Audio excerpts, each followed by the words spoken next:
Hello students, कक्षा 3 की हिंदी रचना प्रसून कक्षा में आपका स्वागत है। आज हम पाठ 1 का अध्ययन करेंगे। पार्ट 1 ले रहे हैं भाषा और व्याकरण, लैंग्वेज एंड ग्रामर। बच्चों, मनुष्य एक सामाजिक प्राणी है। उसे विचारों का आदान प्रदान बोलकर या लिखकर करना पड़ता है। पशु पक्षी भी अपने मन की बात विभिन्न ध्वनियों में एक दूसरे तक पहुंचाते हैं, परंतु उनकी बोली को हम भाषा नहीं कह सकते। केवल मनुष्य ही सार्थक भाषा का निर्माण करते हैं। हम इस चित्र में देखते हैं कि दो मित्र आपस में बात कर रहे हैं। श्याम ने अपने मित्र से पूछा, राम, क्या तुम शाम को पार्क में खेलोगे? राम ने कहा, हाँ मित्र, मैं खेलूँगा। इस चित्र में दो बच्चों ने जिस भी भाषा का प्रयोग किया, एक दूसरे की भाषा को समझा, एक दूसरे की बातों को समझा। दादी माँ ने सोहन को उपहार दिया। सोहन ने दादी माँ को धन्यवाद कहा। दोनों ने एक दूसरे की बातों को समझा, एक दूसरे की भाषा को समझा। तुमने देखा कि एक के द्वारा कही गई बात दूसरे ने समझी। इस चित्र में रोहन अपने भाई को पत्र लिख रहा है। रोहन ने जो कुछ भी लिखा है उसका भाई उसको पढ़कर जान जाएगा।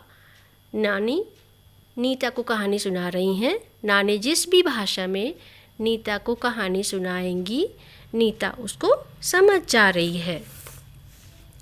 इस प्रकार हम कह सकते हैं कि भाषा वह साधन है जिसके द्वारा मनुष्य बोलकर अथवा लिखकर अपने मन के विचारों को प्रकट कर सकता है तथा दूसरे व्यक्ति के विचारों को समझ सकता है।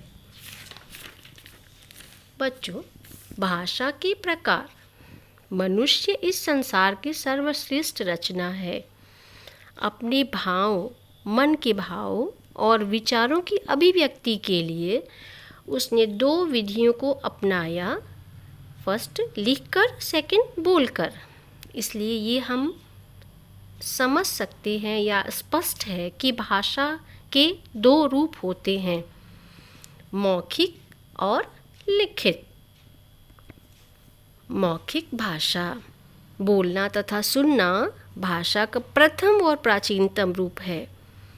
जब हम जो कुछ बोलते या सुनते हैं उसे मौखिक भाषा कहते हैं।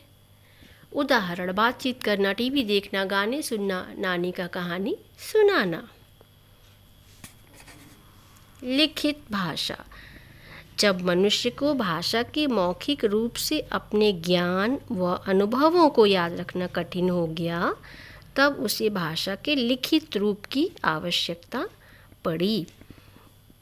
इस प्रकार हम कह सकते हैं कि जब हम लिखकर अपनी बात दूसरों तक पहुंचाते हैं तो यह भाषा का लिखित रूप कहलाता है।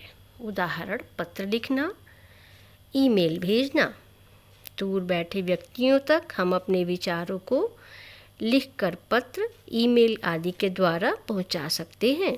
भाषा के इस माध्यम से हम लिखकर या पढ़कर विचारों को समझा अथवा समझ सकते हैं। इसे ही भाषा का लिखित रूप कहा जाता है। बच्चों, अगले वीडियो में हम लोग लिपि, वर्ण, शब्द, वाक्य, राष्ट्रभाषा, मातृभाषा, भाषाएं, लिपियों के बारे में अध्ययन करेंगे। तब तक आप इसको वीडियो को देखिए, पढ़िए और अच्छी तरह समझिए। हम आपसे अभ्यास कार्य कराएंगे।